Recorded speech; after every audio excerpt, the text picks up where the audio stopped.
Hello everyone, exam tricks में आपका स्वागत है। आज हम एक्सरसाइज करेंगे 1.2 जो NCERT बुक में हम 9th क्लास की चैप्टर नंबर 1 डिस्कस कर रहे हैं। नंबर सिस्टम क्या डिस्कस कर रहे हैं? Number system. तो उसमें एक्सरसाइज 1.2 करेंगे। ठीक है, बढ़ते हैं अगले डायरेक्ट क्वेश्चन पर। ठीक है, देर ना करते हुए एग्ज़ाम ट्रिक्स पर आप जुड़े रहें। चैनल को सब्सक्राइब करें, नए हैं तो चैनल को वीडियो को लाइक करें। ठीक है, पसंद आ रहे हैं तो देखिए क्वेश्चन नंबर 1 पढ़ते हैं। क्वेश्चन नंबर 1 क्या कह रहा है? State whether the following statement are true और फॉल्स। मतलब हमें बताना है कि पर्टिकुलर कोई स्टेटमेंट, ये जो 1 2 3 दिए हैं 1 2 3, ये ट्रू हैं कि फॉल्स हैं। जस्टिफाई योर आंसर, मतलब अपने आंसर को जस्टिफाई करना है, मतलब आपको कारण भी देना है। ठीक है, देखो every irrational number is real number. अब आप मुझे बताओ कि रियल नंबर क्या होता है? पहला वाला। इर्रेशनल क्या होता है? इर्रेशनल नंबर क्या होता है और रेशनल नंबर क्या होता है?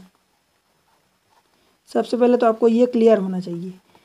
ये आप एक्सरसाइज में जाके देखो, मैं आपको क्लियरली समझाया हूँ। इंट्रोडक्शन वाला जो वीडियो है उसमें जाके देखो, मैं आपको बताया हूँ। देखो रेशनल नंबर वो होता है जिसको हम P/Q के फॉर्म में लिख सकते हैं। ये होता है नॉन टर्मिनेटिंग भी होता है, टर्मिनेटिंग भी होता है, बट ये रिपीट होता है। रिपीट होता है, नॉन टर्मिनेटिंग होता है, टर्मिनेटिंग होता है। इर्रेशनल की बात करूं तो ये नॉन टर्मिनेटिंग होता है। नॉन टर्मिनेटिंग मतलब टर्मिनेट नहीं होता। उसके साथ साथ ये नॉन रिपीटिंग होता है।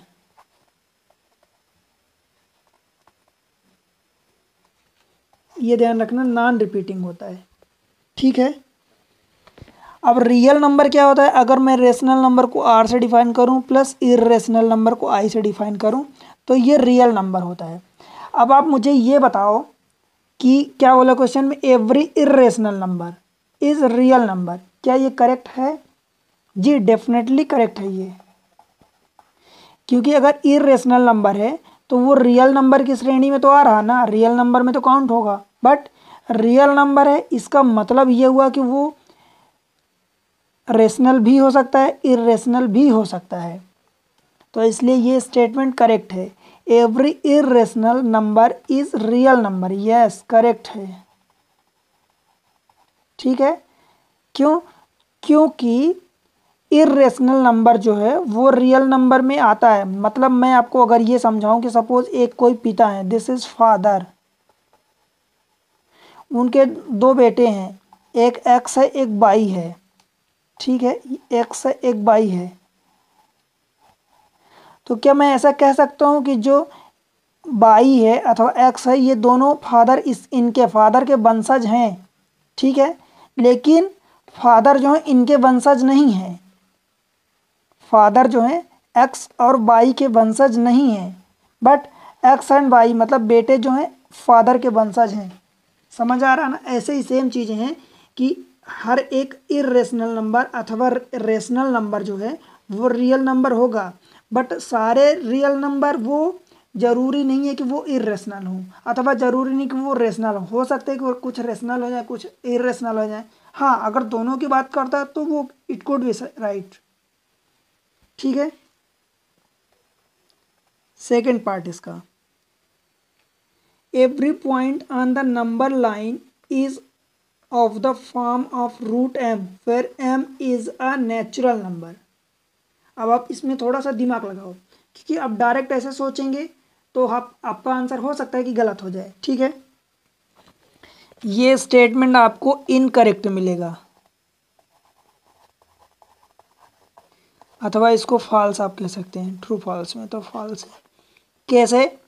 देखो, क्योंकि ये बोला है कि every point on the number line, number line में आप जो भी पॉइंट लेते हैं, सपोज ये ले लिया, तो in the form of root M. Suppose ये 0 है, ये 1 है, ये 2 है, तो मैं मान लिया कि रूट 2 की वैल्यू कुछ यहाँ होगी, रूट 2 की वैल्यू कुछ इसके आसपास होगी, ठीक है। बट जो नेगेटिव नंबर होंगे वो तो इसमें नहीं आ रहा, क्योंकि where M is a natural number, M natural number है, तो इस पॉइंट, इस लाइन में, ये जो लाइन आप बना रहे हैं इस पर तो नेगेटिव भी तो आ रहे हैं ना, ये नेगेटिव एम आ रहा, मतलब कि माइनस का रूट 2 आ जाए, ये माइनस का रूट 3 आ जाए, मतलब कि no, because no negative number can be square root of any natural number. आप इसके रीजन में लिखेंगे, क्या लिखेंगे, because no negative number, no negative number, ये नो है, ये नंबर है, no negative number can be the square, यहाँ लिख देता हूँ, square can be the square root of any natural number, ठीक है। किसी भी नेगेटिव नंबर का स्क्वायर रूट जो है वो कोई नेचुरल नंबर नहीं होता, ठीक है। ये दूसरा वाला हुआ, आप समझ रहे हैं ना। कोई दिक्कत है, दिक्कत हो तो कमेंट्स में बताओ, समझने की कोशिश करना, ठीक है। क्योंकि जब हम ये आपको एक लाइन सिस्टम में जो हम बनाते हैं, ये 0 होता है, फिर 1 होता है, इधर पॉजिटिव होता है, राइट, और लेफ्ट साइड में नेगेटिव होता है, दिस इज पॉजिटिव इधर और इधर नेगेटिव। तो ये नेगेटिव स्क्वायर रूट की तो बात नहीं किया, नेगेटिव स्क्वायर रूट तो नहीं होता उसमें नेचुरल नंबर में, ठीक है। अब देखो इसमें जो बोला every real number is irrational number, क्या हर एक रियल नंबर भी, देखो यही जो फर्स्ट पार्ट में मैं आपको समझाया था, एवरी इरेशनल नंबर, जो हर एक इरेशनल नंबर है वो रियल नंबर हो सकते हैं। Every rational number is real number, but every real number ये रेशनल हो ये जरूरी नहीं है, एवरी रियल नंबर इरेशनल हो ये जरूरी नहीं है, जो मैं आपको ये फादर एंड दो सन के एग्जाम्पल देके बताया था। तो ये सेकंड भी इनकरेक्ट हो जाएगा, ये फॉल्स हो जाएगा, ये सेकंड भी फॉल्स हो गया और थर्ड भी फॉल्स हो गया, ठीक है। कैसे, every real number is irrational number, तो आपके रीजन क्या लिखेंगे थर्ड वाले पार्ट में, because real number is equal to rational plus irrational number, hence statement is false because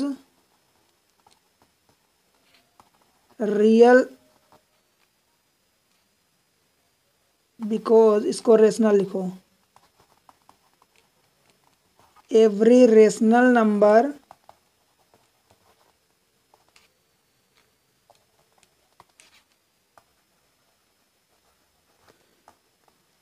could not be real number,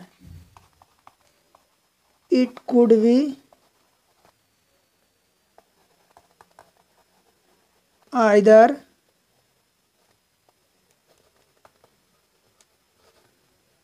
rational number or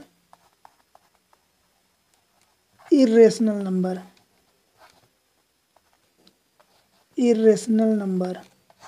ठीक है। या तो वो रेशनल होगा या इरेशनल नंबर होगा, इसलिए ये सेकंड स्टेटमेंट गलत हो गया, ठीक है। समझ आ रहा ना, कोई दिक्कत है, दिक्कत हो कमेंट्स करके बताओ, ठीक है। Question number 2, are the square root of all positive integer irrational, बताओ क्या स्क्वायर रूट जो होता है, लाइक ये रूट एम ऐसा होता है, रूट भी बोलते हैं इसको शॉर्ट फॉर्म में, इसको स्क्वायर रूट भी बोलते हैं, ठीक है, इसलिए कंफ्यूज ना होना। मतलब एक्चुअली तो ये स्क्वायर ही रूट होता है, स्क्वायर रूट, बट इसको जनरली हम शॉर्ट फॉर्म में बोलते टाइम इसको रूट बोल देते हैं कि रूट एम हो जाता है, ठीक है। Are the square root of all positive integer irrational, no, solution हम लिख रहे हैं, ठीक है, क्वेश्चन नंबर 2 का नो, ठीक है। पहली बात, if not give an example of the square root of number that is rational number. ऐसे स्क्वायर रूट आपको एग्जाम्पल देना है जो क्या हो, रेशनल नंबर हो। तो रेशनल नंबर मीन्स आप परफेक्ट स्क्वायर आप दे सकते हैं, या कोई नंबर ऐसे दे सकते हैं कि सपोज मैं 4 दे दिया, तो 4 का जब स्क्वायर रूट निकलेगा तो ये 2 होगा, ठीक है। और 2 होगा तो 2 को आप क्या लिख सकते हैं, 2/1, दैट इज P/Q का फॉर्म। मतलब ये रेशनल नंबर हो गया ये, ठीक है। P/Q का फॉर्म में आप इसको 25 लिख दीजिए, तो 25 को 5 लिखेंगे, तो 5 को मैं क्या लिख सकता हूँ, 5/1, that is in the form of P/Q, rational number, ठीक है। आप 9 लिख दो, तो 9 को 3 को मैं 3/1 लिख सकता हूँ, ये भी P/Q का फॉर्म में है, ठीक है। बताओ कोई दिक्कत है कहीं, कोई भी दिक्कत कहीं भी हो। मतलब आप एक परफेक्ट स्क्वायर लें, ये P है,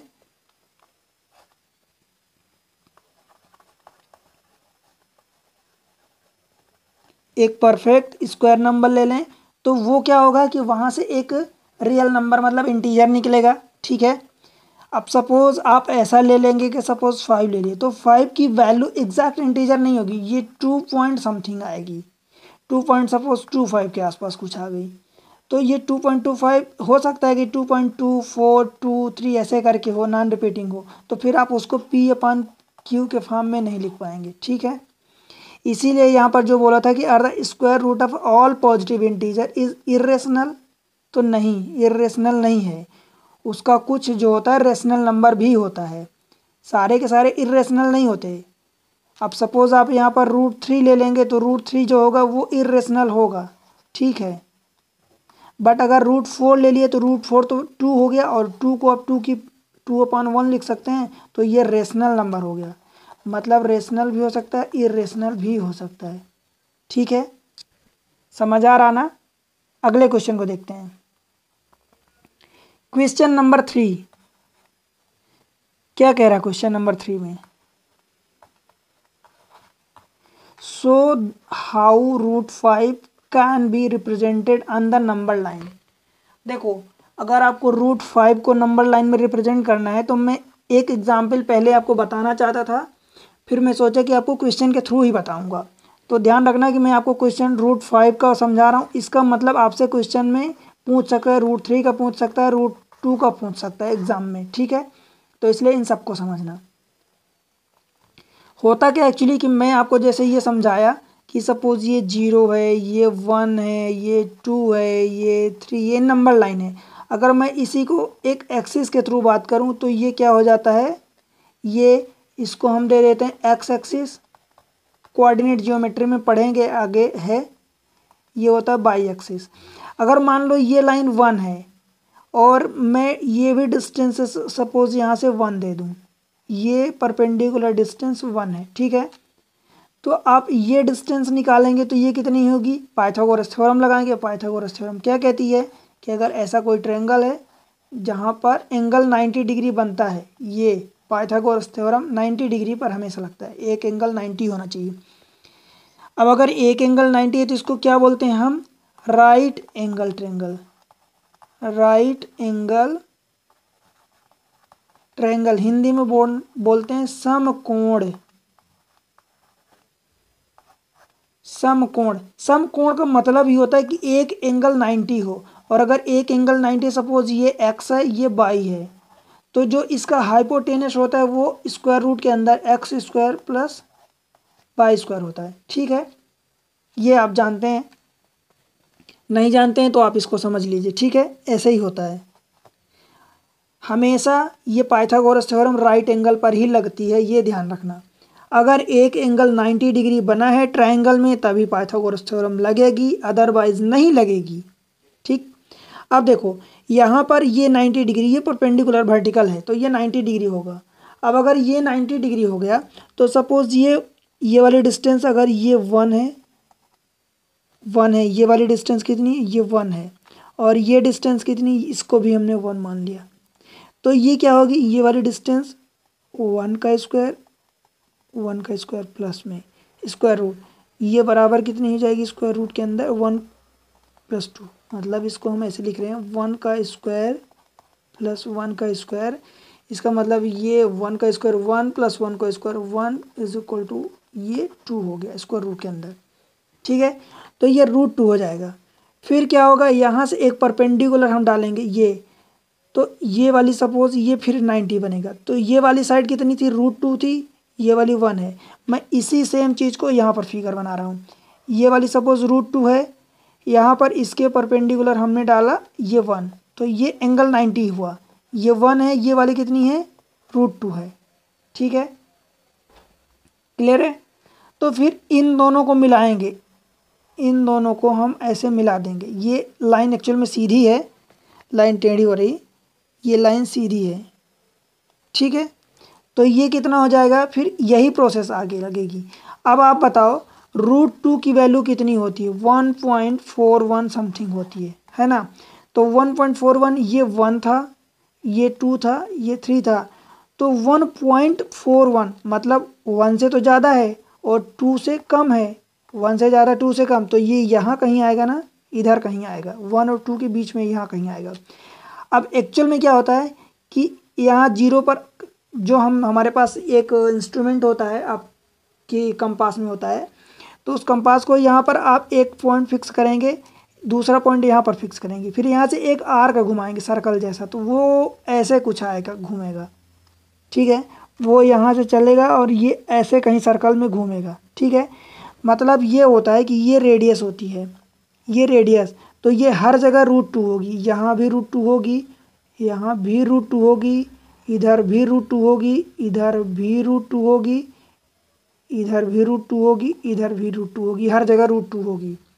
ठीक है, मतलब इसके द्वारा हम यहाँ पर √2 ये यहाँ से लाइन ड्रा करेंगे तो यहाँ पर आएगा इस पॉइंट पर कहीं, मतलब ये वाला पॉइंट 1 था, मैं इसका कलर चेंज कर रहा हूँ थोड़ा सा,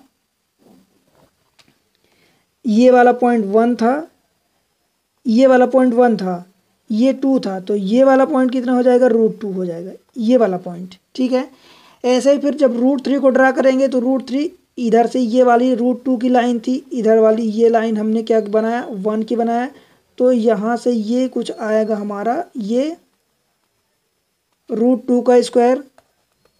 देखो अब स्क्वायर रूट के अंदर √2 का स्क्वायर ऐसा प्लस 1 का स्क्वायर, ये इज इक्वल टू, इसको क्या लिखेंगे, देखो √2 का स्क्वायर कितना हो जाएगा 2 प्लस 1 का स्क्वायर 1 इज इक्वल टू ये 2 प्लस 1 ये √3, तो √3 होगा।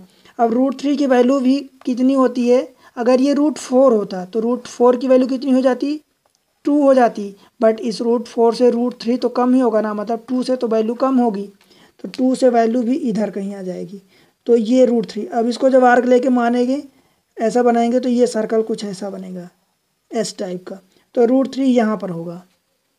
ठीक है, ऐसे ही जब ये √5 है तो सपोज यहाँ पर ये √5 हो गया, सपोज ये हमने लाइन बना दिया, ये 1 हो गया, ये 2 हो गया, दिस इज 0, ये वाला 3 हो गया, ये 4 हो गया। अब सोचो हमें √5 का ड्रा करना है, तो √5 की वैल्यू हमसे क्या होती है, √4 से तो ज़्यादा ही होगी ना, √5 की वैल्यू √4 से ज़्यादा होगी, और √4 की वैल्यू कितनी होती है 2 होती है। क्यों, समझ में आ रहा है ना। √5 की वैल्यू ये जो है √5 इसकी वैल्यू √4 से तो ज़्यादा होगी, आप कह सकते हैं ये ज़्यादा, ये मतलब ग्रेटर है। देखो जिधर इसकी ओपनिंग रहती है, जिधर खुला रहता है वो वैल्यू बड़ी रहती है, जिधर इसका पुच्छा हिस्सा रहता है पिछला वाला ये कम होती है, तो इसका पिछला हिस्सा 4 की ओर है, इधर √4 की ओर, तो स्क्वायर √4 की वैल्यू क्या होगी, कम होगी, स्क्वायर √5 की वैल्यू ज़्यादा होगी, इसका मतलब ये होता है। ठीक, अब देखो हमें √5 का निकालना है तो 2 से ज़्यादा होगा, देखो √4 से ज़्यादा होगा, √4 की वैल्यू, क्यों हम √4 से ही कंपेयर कर रहे हैं, √3 से क्यों नहीं कंपेयर कर रहे हैं, क्योंकि √4 जो है ये एक 4 जो है एक परफेक्ट स्क्वायर है, तो यहाँ से हमें वैल्यू निकलेगी इंटीजर 2 निकलेगी, तो 2 जो हमारे पास इंटीजर है इसलिए हम √4 ले रहे हैं। ठीक है, अगर ये रूट सपोज 10 होता तो इसको हम कंपेयर करते √9 से करते, √11 होता तो भी हम √9 से कंपेयर करते तो उससे ये ज़्यादा होता, क्योंकि रूट 9 जो है परफेक्ट स्क्वायर है, तो यहाँ से इसकी वैल्यू 3 निकल जाएगी। बट 8 से अगर कंपेयर करते तो हो सकता है कि ये 2√2, तो ये परफेक्ट स्क्वायर नहीं आता, मतलब 8 जो है परफेक्ट स्क्वायर नहीं है, परफेक्ट क्यूब है।